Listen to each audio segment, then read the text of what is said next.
This week, daily container rates on the Trans-Pacific jumped from $1,000 to $1,800 per 40-foot container in 1 week.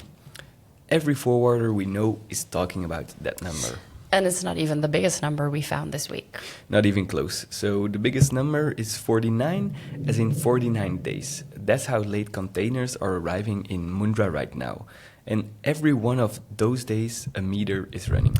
And that meter is today's episode. Welcome to the Dockflow Dispatch. I'm Pauline Vanelstein, co-founder of Dockflow. And I'm Michiel Gabriels.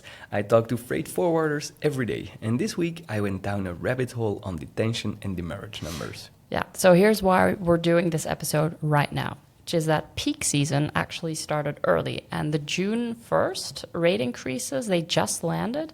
And everyone is staring at the freight rates. Yeah, and we think they're staring at the wrong number.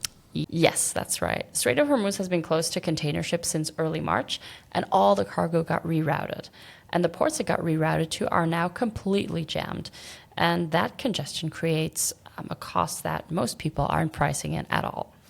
Is detention and demurrage the hidden bill, you could say? So that's the claim that we're testing today. Peak season 2026 won't be one on freight rates, but it will be one on the clock. Michiel, start us off. What's actually happening with rates?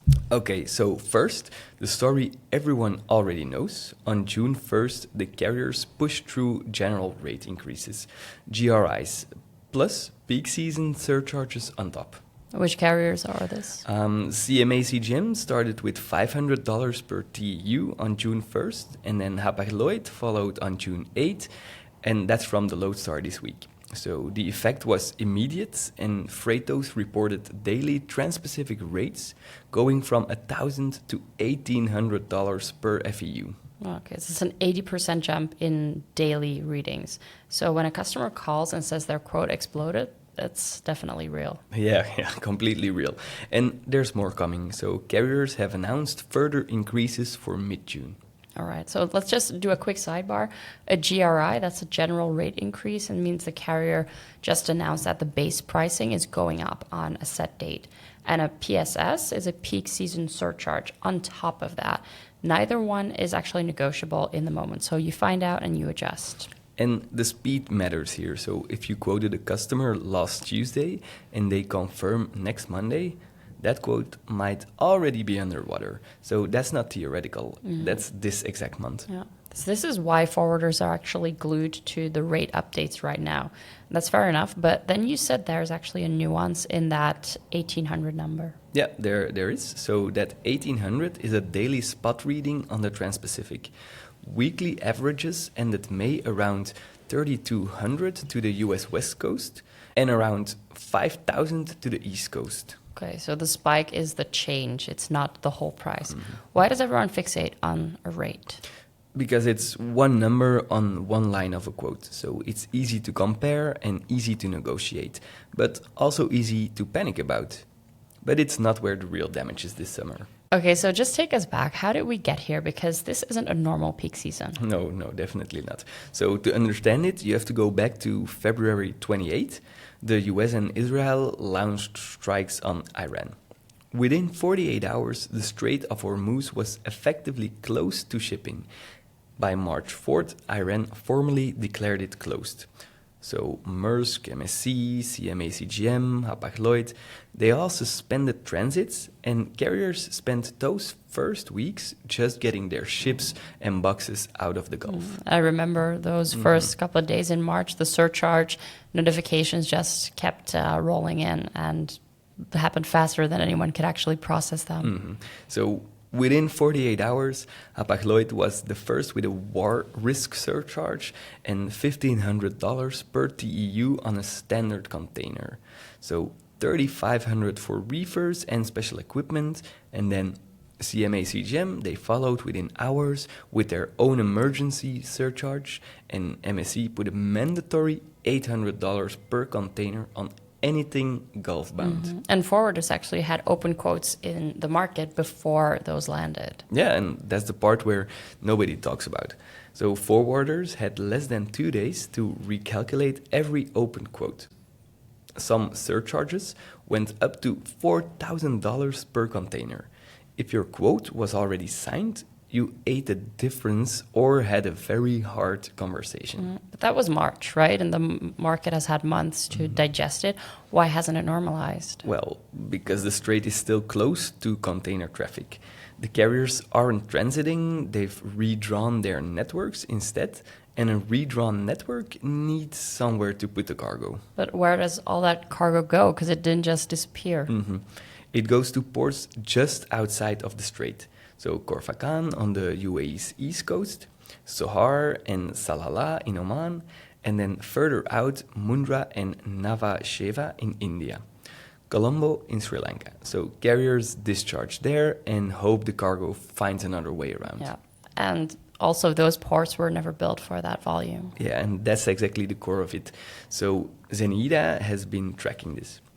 Corfacan has been locked at 100% congestion for over 10 days. Mundra departure delays are up 72%, and that's roughly 11 extra days.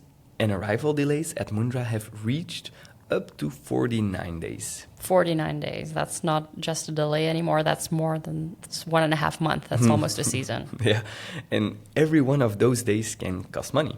So, which brings us to the two words of this episode: demurrage and detention. All right. First, give us the clean definition because people mix these up constantly. Yeah, so demurrage is the terminal charge. Your container sits at the port past its free time and you pay per day. While detention is the equipment charge. You've picked the box up, but you keep the carrier's container too long before returning it, also per day. And free time, that's the grace period, which is usually about 7 days, I'd say. Yeah, typically. So 3 to 7 days for demurrage, 4 to 7 for detention. It depends on the carrier, the port, and your own contract. But after that, the clock runs daily. And the rates escalate the longer it sits. And here's the detail that a lot of people actually get wrong, which is when does a clock actually start? Yeah, so that's a difficult one. Most of the time it's at discharge. So not when you pick the box up, not when you get a notification. The moment the container comes off the vessel, free time starts counting. So weekends included at most ports. Right, so if the terminal takes 4 days to internally make the box available to you, you've already spent 4 of your 7 days. And you did nothing wrong.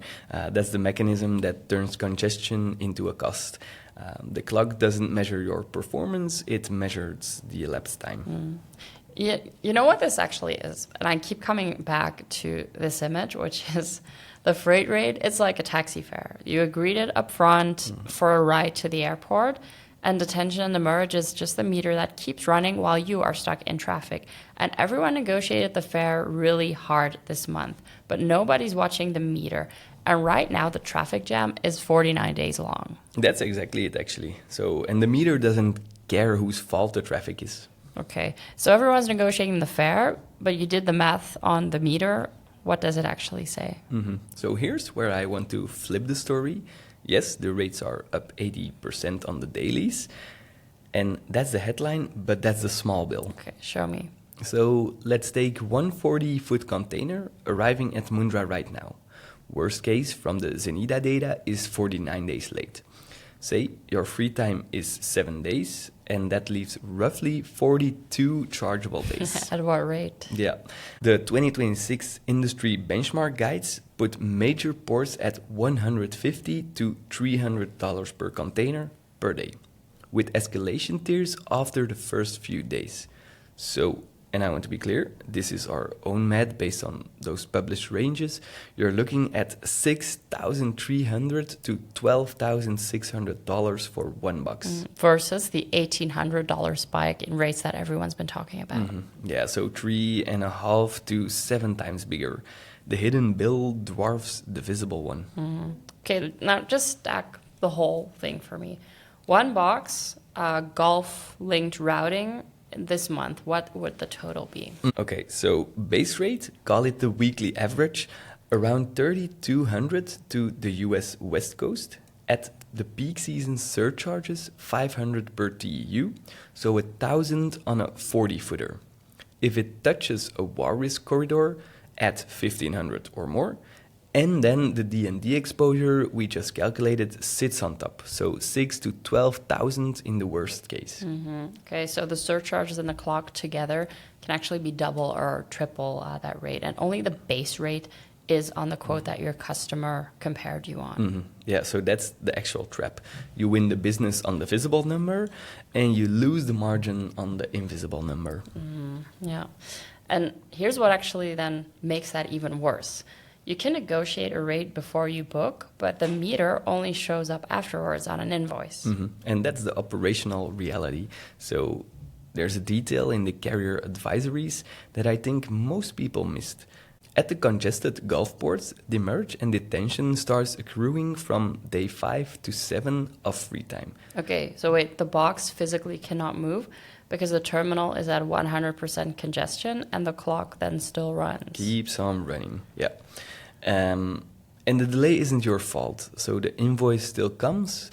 The container news has been tracking the carrier updates, and that's the consistent picture at Karfakan, Jeddah, Sohar, the eastern UAE ports. This feels like it's almost designed to be missed because you quote a customer in March, cargo moves in April, and the demurrage and detention invoice then lands in June. Yeah, and the scale of this is not small. So here's a number that stopped me this week. The US Federal Maritime Commission tracked detention and demurrage billing at 9 major carriers. So April 2020 to March 2025. $15.4 billion. Billion, with a B, billion, over 5 years. Yeah, 15.4 billion. And that was before this crisis, so detention and demurrage was already a profit center for carriers in normal times. Now at a 100% congested transshipment hub and a 49-day delay curve on top. That's then roughly $3 billion a year, just at those 9 carriers. And then just think about who actually pays it. It's not the carrier. It's usually not even the shipper at first. It's the forwarder. So especially if you're the one with the contract with the carrier, the initial charge will come to you. And yeah, especially in such a case, then you're the collection agency, really. You pay the carrier, you try to recover it from the customer. And if your customer disputes it or if the delay was really nobody's fault, you're holding the bill. So forwarder margins on a box are, let's say a few hundred euros on a good day. Yeah, if even that. So one unrecovered detention invoice can wipe out the margin on 10 shipments. Yeah. So that's the asymmetry that really makes this episode worth it. The rate moves hit your revenue line and everyone sees those. The demurrage and detention moves hit your margin line directly and they arrive late, they arrive angry. Yeah. And so what are the analysts saying? Because this can't be invisible to the market. Yeah, that was my question to you, Michiel, because you read everything this week. Yes. So Zenida chief analyst Peter Sand put it bluntly. He said the risk of geopolitics has shown its ugly face with higher frequency and more severity than ever before. And this other line stuck with me. So no cargo owner is insulated from financial or operational risk.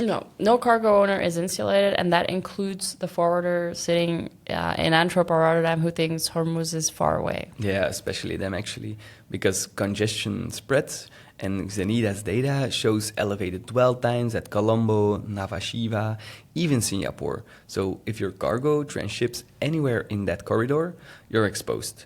And it's not only the Gulf corridor. So the Lodestar reported fog congestion at Shanghai and Ningbo this same week. So the system has no slack left anywhere. And there's a second squeeze on top, right? Even people with contracts are getting hit. Yes, and this one made me a bit angry, honestly. The Lodestar called it pay-to-play coming back. So carriers are cutting allocations on long-term contracts and applying premiums anyway.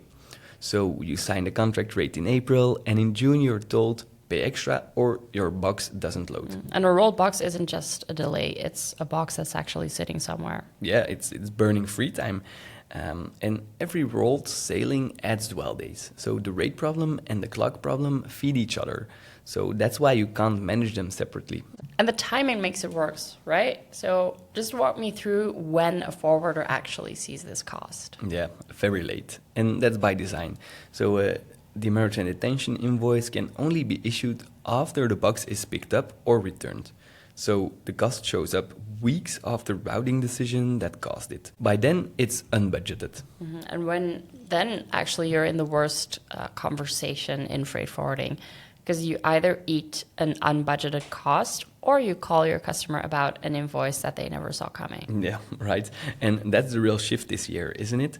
The question itself has changed. Yeah, indeed, it's how I see it. It's the question actually used to be, where is my container? And this year it's, what is this delay going to cost me?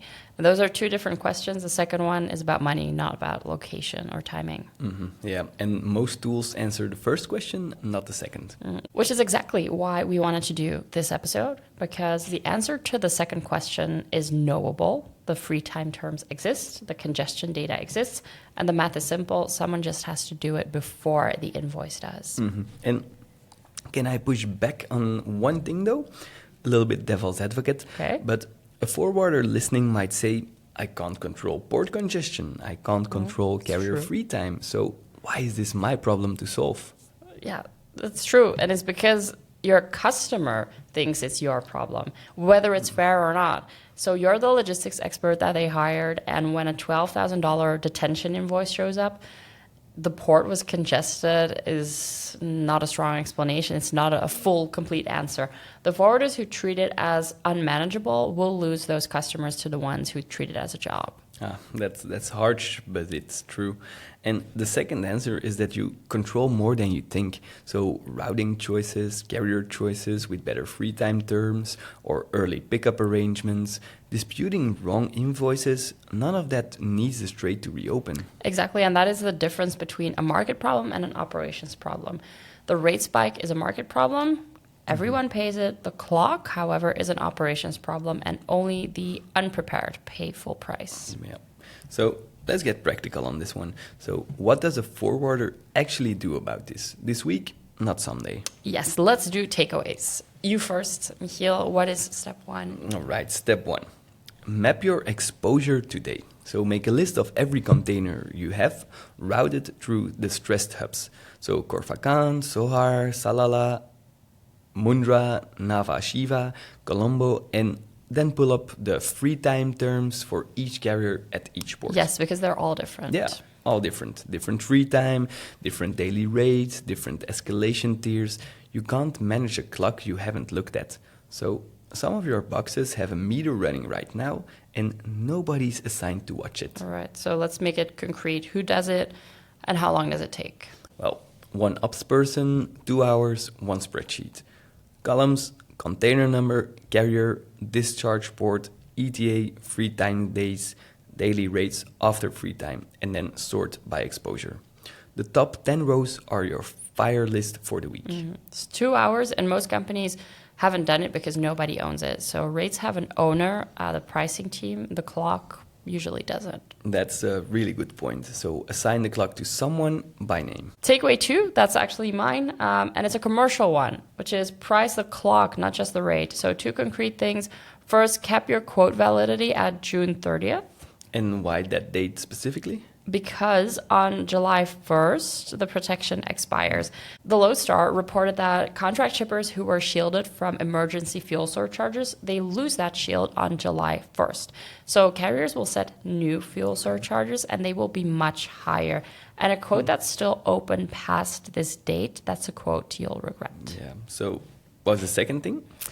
Add detention risk language to every quote that actually touches a Gulf-linked routing, and then use it as a conversation, not as fine print. Just call your customer, ask, how are we pricing detention exposure on this lane? And I promise almost nobody is asking them that question right now. The forwarder who asks it first, that's the one in control, because they are. And what does that language actually sound like? Give me the plain version. So this would be something like, this routing transships at a port with current congestion. The free time is 7 days. Beyond that, detention applies at cost, and here's the daily rate. So we'll track it and flag you before it starts. So 4 sentences, not necessarily a whole legal department needed for that. Oh, and The customer reaction, because my instinct says some shippers hear that as the forwarder covering themselves. Some will, but if you flip it around, the alternative is a surprise invoice in August with zero warning. So shippers don't leave forwarders over a hard conversation in June. They will leave over surprises. And we've seen that happening for our own customers. The trust comes from the warning, not from the absence of cost. Yeah, that's the call I would want to get as a shipper. So, okay, takeaway 3 is back to me. And it's about disputes. Track daily and dispute with data. So this is the part most people don't know. The FMC's detention and demurrage billing rule is fully operational in 2026. So this is the first contract cycle where you can challenge a D&D invoice with regulatory backing. Okay, so what does winning a dispute actually look like? Yeah, it's about timestamps. So proof of when the container was actually discharged, when it was actually available for pickup. So when the terminal was actually accessible. If the invoice says your free time started Monday and your data proves the box wasn't available until Friday, that's money back. So forwarders with clean tracking records pay less. It's that direct. Right. So one thing for our European listeners, because the FMC, that's an American agency, why should a forwarder in Antwerp or Rotterdam care about that? Yeah, we have 2 reasons. So first, the rule covers US trades, and most forwarders touch those. Then second, the playbook works everywhere. A carrier facing a dispute backed by clean timestamped data settles differently than one facing an angry email.